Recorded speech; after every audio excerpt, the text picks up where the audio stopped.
আসসালামু আলাইকুম রহমতুল্লাহি ওবরকাতুহ। সম্মানিত দর্শক, শেখ হাসিনাকে নিয়ে ঢাকা এবং দিল্লির সম্পর্ক অর্থাৎ ভারত এবং বাংলাদেশের সম্পর্কের মধ্যে রীতিমতো র্যাট অ্যান্ড ক্যাট, ইঁদুর এবং বিড়ালের খেলা। এটাকে যদি আপনি জনপ্রিয় কার্টুন টম অ্যান্ড জেরি, এই টম অ্যান্ড জেরির খেলার সঙ্গে তুলনা করেন, একজ্যাক্টলি ঠিক সেম খেলা খেলা হচ্ছে। দিল্লি নিঃসন্দেহে একটি অত্যন্ত অভিজ্ঞ, যাকে বলা হয় তার একটা পলিটিক্যাল অ্যান্ড ডিপ্লোম্যাটিক প্ল্যাটফর্ম আছে এবং তাদের ওয়ার্ল্ড ওয়াইড, দুনিয়াব্যাপী তাদের সেই নেটওয়ার্ক রয়েছে। যে কোনো একটা ছোট বিষয়কে বিরাট করে তুলে ধরা, তারপর যে কোনো একটা বড় বিষয়কে একেবারে ছোট করে ফেলা। যে কোনো একটা বড় সমস্যা, সেটা গণতান্ত্রিক আন্দোলন হোক, সন্ত্রাস হোক, এনিথিং, রাষ্ট্র ইটসেলফ যদি মনে করে, ভারত রাষ্ট্র মনে করে যে এটি রাষ্ট্রের জন্য কল্যাণকর নয়, সেখানে রাষ্ট্রের মেশিনারিজগুলো অটোমেটিক্যালি সেখানে আদার দেন পলিটিক্যাল পার্টি ফাংশন করতে থাকে। যেমন ধরুন, তাদের জুডিশিয়ারি, তাদের মিলিটারি, তাদের সিভিল সার্ভিস, তাদের বিভিন্ন গোয়েন্দা সংস্থাগুলো, এই সংস্থাগুলো অটো ফাংশন করে দেশের ভিতরের এবং বাইরের অরাজকতা দূর করার জন্য, এবং এক্ষেত্রে বিশ্বাস করেন যে তাদের কোনো পলিটিক্যাল নেতৃত্বের কোনো রকম, যাকে বলা হয় এখানে অনুমোদন, প্রলোভন কিংবা কমেন্ট দরকার হয় না।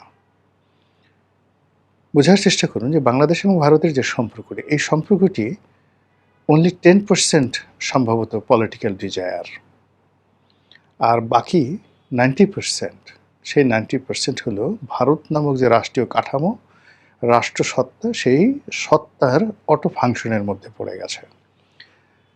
যেমন ধরুন, আমাদের সাথে তাদের প্রায় 4500 কিলোমিটারের সীমান্ত রয়েছে।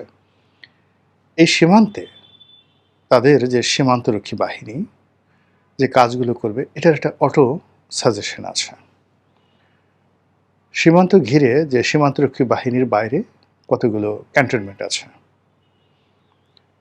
এরপরে সীমান্ত ঘেরা যে 7 সিস্টার, 7টি রাজ্য রয়েছে, সেই 7টি রাজ্যের যে রাষ্ট্রীয় কাঠামো, সেই রাষ্ট্রীয় কাঠামোর কতগুলো অটো ফাংশন আছে।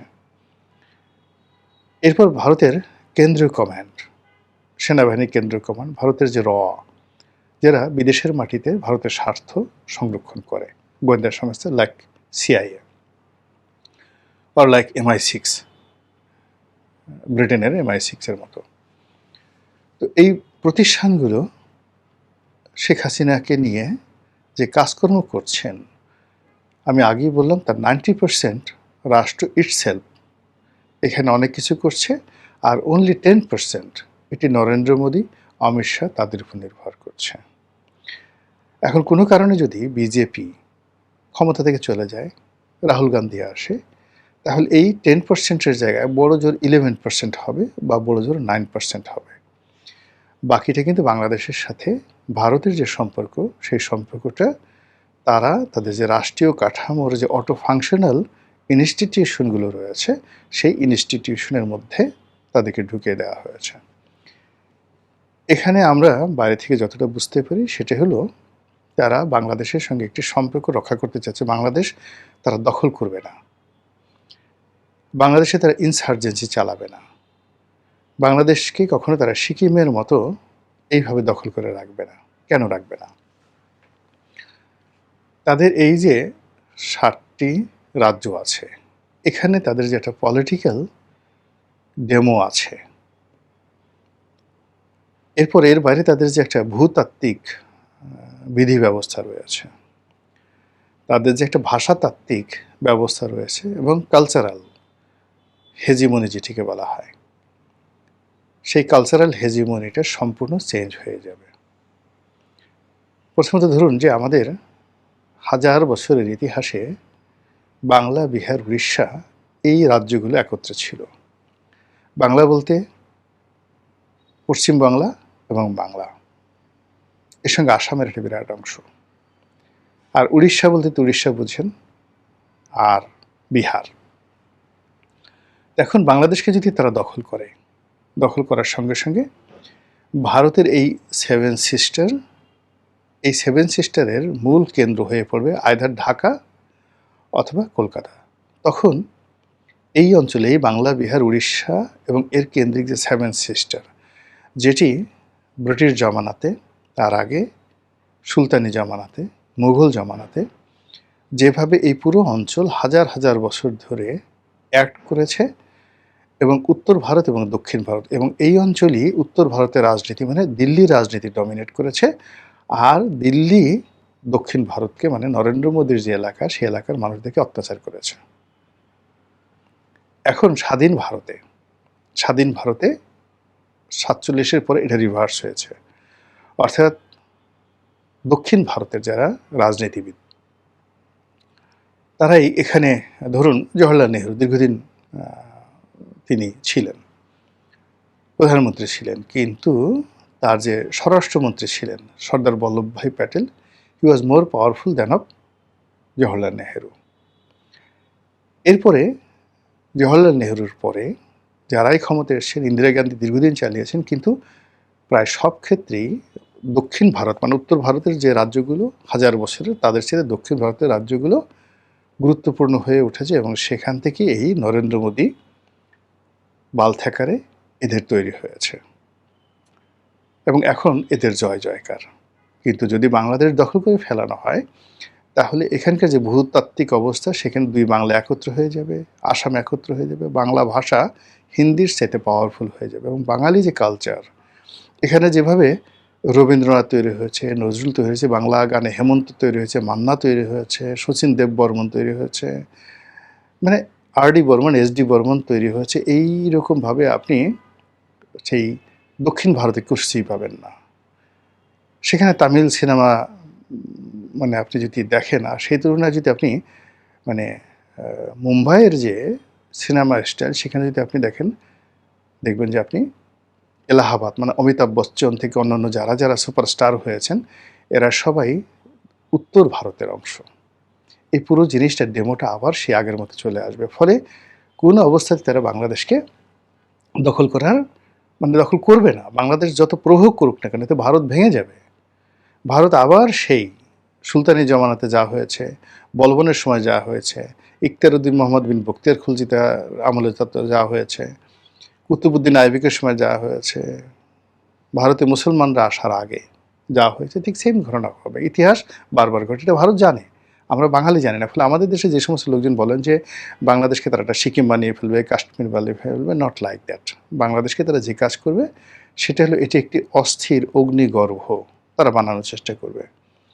এটি একটি পলিটিক্যালি ফেইল্ড রাষ্ট্র, ফাইন্যান্সিয়ালি দুর্বল একটা রাষ্ট্র তারা বানাবে, এবং এখানে মানে এমন কিছু তৈরি করবে। আমরা যেভাবে এখন পাকিস্তানকে ভয় পাই, বাংলাদেশে দেখুন, আমরা বাংলাদেশে বসবাস করি, কিন্তু যারা পাকিস্তানে গেছেন তারা সবাই বলেন যে না, পাকিস্তানের মতো এত ভালো কোনো রাষ্ট্র নেই, কিন্তু আমরা বাংলাদেশে ভয় পাই, ওরে বাবা সেটা একটা জঙ্গি দেশ, গেলে এটা করবে ওটা করবে। আপনি দেখেন আমরা আফগানিস্তানকে ভয় পাই, ওরে বাবা তালিবানের দেশ, গেলে যে কোনো সময় সে চাবুক মারবে, শরিয়াতি বিচার করবে, ফাঁসিতে লটকিয়ে ফেলবে। আমরা মধ্যপ্রাচ্য বলতে আপনি যদি সিরিয়া, লিবিয়া, ইরাক, ইরান এই সমস্ত দেশের কথা চিন্তা করি, আমাদের মনে এক ধরনের আতঙ্ক তৈরি হয়ে যায়। ঠিক এইরূপ, অর্থাৎ ইউরোপ যেভাবে এই কাজগুলো করেছে, একইভাবে ভারত চাচ্ছে যে বাংলাদেশ সম্পর্কে এরকম একটা নেগেটিভিটি পুরো ভারতবর্ষে ছড়িয়ে দেওয়ার জন্য, যেন ভারতের একেবারে দরিদ্র প্রান্তিক মানুষটি, সেও যেন ঘৃণাক্ষরে ঢাকা আসতে না চায়, বাঙালি হতে না চায়, বাংলাদেশে আসতে না চায়। আবার অন্যদিকে এরকম একটা কালচারাল হেজিমনি তারা তৈরি করতে চাচ্ছে যে বাংলাদেশের মানুষ ভারতীয় গান শুনবে, ভারতে যাবে, ভারতে যদি গোবর বড়ি বানিয়ে দেওয়া হয় তারা সেই গোবর খাবে, এরকম একটা তারা কালচার চলছে। এবং এখানকার 18 কোটি মানুষকে জিম্মি করে যতটা সম্ভব ব্যবসা বাণিজ্য করবে। আর এই কাজ করার জন্য তাদের একটা পলিটিক্যাল ইনস্টিটিউশন দরকার, দল দরকার, এবং সেখানে প্রভাবশালী যাকে বলা হয় যে সকল রাজনৈতিক দল আছে বা ব্যক্তি আছে, তাদেরকে তাদের করায়ত্তে বা আয়ত্তের মধ্যে নিয়ে আসা। যেভাবে দীর্ঘদিন ধরে কানাডা রাজনীতি আমেরিকা নিয়ন্ত্রণ করছে, যেভাবে মেক্সিকো রাজনীতি নিয়ন্ত্রণ করছে, এখন ইদানিং ভেনেজুয়েলা রাজনীতি আমেরিকা নিয়ন্ত্রণ করছে, যেভাবে ইয়ামেনের রাজনীতি দীর্ঘদিন সেই সৌদি আরব নিয়ন্ত্রণ করেছিল, এখন পাচ্ছে না, ঠিক এইভাবে বাংলাদেশের সব কিছু ভারত করতে চাচ্ছে। দেশ চল, এর বাইরে অন্য কোনো কিছু হচ্ছে না। তো কাজেই এখানে যে কাজটি, যে আমাদের ভারতের সাথে সম্পর্ক স্থাপন করতে গেলে বা ভারতের সাথে শত্রুতা করতে গেলে ভারত আসলে বাংলাদেশ নিয়ে কী চিন্তা ভাবনা করছে সেই বিষয়গুলো বুঝতে হবে। আজকের দিন পর্যন্ত সেটি হলো ভারতের যে রাষ্ট্রীয় যে প্রতিষ্ঠানগুলো যেগুলো আমি বললাম, তারা বিভিন্নভাবে ঘুরিয়ে ফিরিয়ে শেখ হাসিনার প্রতি বিরক্ত হয়ে গিয়েছিল তার জমানাতে। আওয়ামী লীগের প্রতি বিরক্ত হয়ে গিয়েছিল। তারা বিকল্প চেয়েছিল। তারা বিএনপির সাথে সম্পর্ক স্থাপন করতে চেয়েছিল, জামাতের সাথে চেয়েছিল, জাতীয় পার্টি তো তাদের আছেই। এর বাইরে তারা ডক্টর মোহাম্মদ ইউনূসের মাধ্যমেও সম্পর্ক স্থাপন করতে চেয়েছিল, কিন্তু এটা হয়নি। তারা দেখল যে এই সম্পর্কটার ক্ষেত্রে এত ঝুঁকি তৈরি হয়েছে তাদের জন্য যে বাংলাদেশের যে অভ্যন্তরীণ সমস্যাগুলো এগুলো তাদের ভূমিতে চলে যাবে। ফলে তারা ঘুরে ফিরে দেখা যাচ্ছে যে আবার এই আওয়ামী লীগের ব্যাপারে তাদের যে মনোভাব এটা সিমেন্টেড হয়ে গেছে। এবং এখনও পর্যন্ত শেখ হাসিনাকে নিয়ে তারা আসলে কী চিন্তা ভাবনা করছে আমরা এটা বুঝতে পারছি না। কিন্তু শেখ হাসিনাকে নিয়ে তারা যে র্যাট এবং ক্যাট খেলছে এতে কোনো সন্দেহ নেই। তারা যখনই বাংলাদেশকে জিম্মি করতে চাচ্ছে, যখনই বাংলাদেশকে ভয় দেখাতে চাচ্ছে, যখনই বাংলাদেশকে বলতে চাচ্ছে যে ডোন্ট গো টু চায়না, এবং বাংলাদেশকে যখন বলতে চাচ্ছে যে ভারতের বাইরে যাবে না, ঠিক সেই সময়টাতে পোর্ট্রেট হিসেবে শেখ হাসিনাকে এই গত ২ বছর যাবৎ সামনে নিয়ে আসছে। তাকে গুপ্ত রাখা হয়েছে। তার কোনো ভিডিও ফুটেজ আমরা দেখতে পাচ্ছি না। কোনো সভা সমিতি সেমিনারে, এমনকি তসলিমা নাসরিন সেখানে যেভাবে ঘোরাফেরা করছে অতটুকু স্বাধীনতাও তার সেখানে নেই। অথচ তাকে দিয়ে ভারত যখনই মনে করছে, আপনি দেখবেন যে যেই মুহূর্তে বাংলাদেশ এবং ভারতের সম্পর্ক একটা জটিল পর্যায়ে পৌঁছে যায়, অর্থাৎ বাংলাদেশ সম্পর্ক উন্নয়নের ক্ষেত্রে পাকিস্তানের কাছে এগিয়ে যায়, সম্পর্ক উন্নয়নের ক্ষেত্রে চীনের সাথে তার একটা দহরম মহরম সম্পর্ক তৈরি হয়ে যায়, সম্পর্ক উন্নয়নের ক্ষেত্রে আমেরিকাকে সে এমনভাবে কাছে টেনে আনার চেষ্টা করে যেখানে ভারতের কোনো দরকার নেই, কিংবা সম্পর্ক উন্নয়নের ক্ষেত্রে তুরস্ককে সে কাছে ডেকে নেয়, মধ্যপ্রাচ্য থেকে সে অবাধে সে রেমিটেন্স আনতে চায়, মধ্যপ্রাচ্যের বিনিয়োগ আনতে চায়। ঠিক সেই সময়টাতে ভারত একটা না একটা ঘটনা ঘটবে এবং সেখানে আওয়ামী লীগকে বাংলাদেশের মাধ্যমে মিছিল করাবে, যুবলীগকে দিয়ে মিছিল করাবে, বিভিন্ন জায়গাতে বাংলাদেশে একটার পর একটা অনার সৃষ্টি ঘটনা ঘটবে এবং সরকার তার সমস্ত নর্মাল যে কাজের ধারাবাহিকতা সেগুলো বাদ দিয়ে এই জিনিসগুলো দমন করার জন্য তাদের মাথা খারাপ হয়ে যায়। এবং এই ক্ষেত্রে বাংলাদেশে এখন যারা পলিটিক্যাল পার্টি আছে, সরকারের মধ্যে যারা লোকজন আছে, সংসদের ভিতরে যে সমস্ত লোকজন আছে, তারা যে ভারত দ্বারা প্রলুব্ধ হচ্ছে না, তারা যে ভারত দ্বারা বিভ্রান্ত হচ্ছে না, এটা কিন্তু বলা যাচ্ছে না। পৃথিবীর গোয়েন্দা যে কর্মকাণ্ডগুলো হয়, নেটওয়ার্কগুলো হয়, এটা এত জঘন্য, এত বিশ্রী।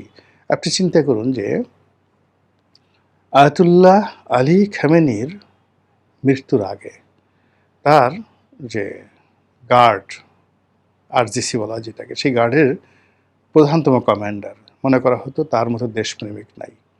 সে আয়াতুল্লাহ আলী খামেনিকে জাস্ট শেষবারের মতো তার কপালে একটা চুম্বন দিয়ে ওই রুম থেকে বের হন। বের হওয়ার সঙ্গে সঙ্গেই সেখানে উইদিন 30 সেকেন্ড অথবা 1 মিনিটের মধ্যে সেখানে ক্ষেপণাস্ত্র নিক্ষেপ করে আমেরিকা এবং ইসরায়েল। এই হলো পৃথিবীর গোয়েন্দা নেটওয়ার্ক। ফলে এই গোয়েন্দা নেটওয়ার্ক যে ভারতের গোয়েন্দা নেটওয়ার্ক যে কোথায় কার কাছে কোন অবস্থাতে চলে গেছে আমরা এই মুহূর্তে বলতে পারছি না। কিন্তু শুধু লক্ষ্য করেন ইন জেনারেল যে যখন সরকার যে কোনো একটা কর্মে এগিয়ে যাচ্ছে, যে কর্মটা কি না ভারত থেকে তাকে আলাদা হতে, স্বতন্ত্র হতে, স্বাধীন হতে, মাথা উঁচু করে দাঁড়াতে সাহায্য করবে, অমনি আয়দার আওয়ামী লীগ, আয়দার শেখ হাসিনা, আয়দার যুবলীগ, আয়দার গোপালগঞ্জ, অথবা কোনো বিশ্ববিদ্যালয়ের ঘটনা, অথবা জামাত বিএনপির মারামারি, অথবা ছাত্রদল ছাত্র শিবিরের মারামারি, এমন ঘটনাগুলো ঘটছে যে সরকার ওই জিনিস ছেড়ে দে মাকে দেবাচ্ছে ওইগুলো বাদ দিয়ে এগুলো নিয়ে ব্যস্ত হয়ে পড়ছে। এই যে তারেক রহমান সাহেব আমেরিকা যাবেন সেপ্টেম্বর মাসে, আপনি গিয়ে দেখবেন যে এই যে যাওয়ার, উনি যখন যাবেন স্বস্তিতে অনেকখানে বসে কোনো কাজ করবেন এই সুযোগ ভারত দেবে না। একটার পর একটা অনার সৃষ্টি তারা করবে। আবার তিনি ফিরে আসবেন, তারপর শেষে যাওয়ার আগে মানে সব জায়গাতেই আওয়ামী লীগের মতো একটা বৃহৎ দলকে যেভাবে ভারত এখন কবজার মধ্যে পেয়ে গেছে, এবং এটা দিয়ে তারা যত সহজে বাংলাদেশে তাদের অপছন্দের মানুষদেরকে তারা ভয় দেখাতে পারছে, মোটিভেট করতে পারছে, এবং ভারতের যে স্বার্থ এখানে তারা সমুন্নত রাখতে পারছে। ফলে এই যে শেখ হাসিনা এবং আওয়ামী লীগ এবং ভারত এবং নরেন্দ্র মোদী তারা দিল্লিতে, কলকাতাতে, এই ত্রিপুরাতে যা কিছু করছে এই মুহূর্তে বাংলাদেশকে কেন্দ্র করে, যে যাই মনে করুক না কেন, এই বিষয়গুলোকে আমি একটাও হালকাভাবে দেখি না। ২ নম্বর হলো এই বিষয়গুলো মোকাবেলা করার জন্য সরকারের যে প্রস্তুতি থাকা দরকার, আমি ইউনূসের জমানাতেও এই জিনিসটা দেখিনি, আর তারেক রহমান সাহেবের জমানাতেও আমি এই জিনিসগুলো দেখছি না। ফলে একটার পর একটা সমস্যা তৈরি হচ্ছে, রাষ্ট্রের বিধি ব্যবস্থাগুলো দুর্বল হয়ে যাচ্ছে, চেইন অফ কমান্ডগুলো ভেঙে যাচ্ছে, প্রতিটা মানুষ আত্মবিশ্বাস হারিয়ে ফেলছে, সবার মধ্যে গল্পগুজব দানা বাঁধছে এবং প্রতিটা মানুষ স্বপ্নবিলাসী হয়ে আতঙ্কিত অনুভব করছে অথবা পুলক অনুভব করছে। মহান আল্লাহ আমাদের সবাইকে হেদায়েত দান করুন এবং হেফাজত করুন। আসসালামু আলাইকুম ওয়া রাহমাতুল্লাহি ওয়া বারাকাতুহু।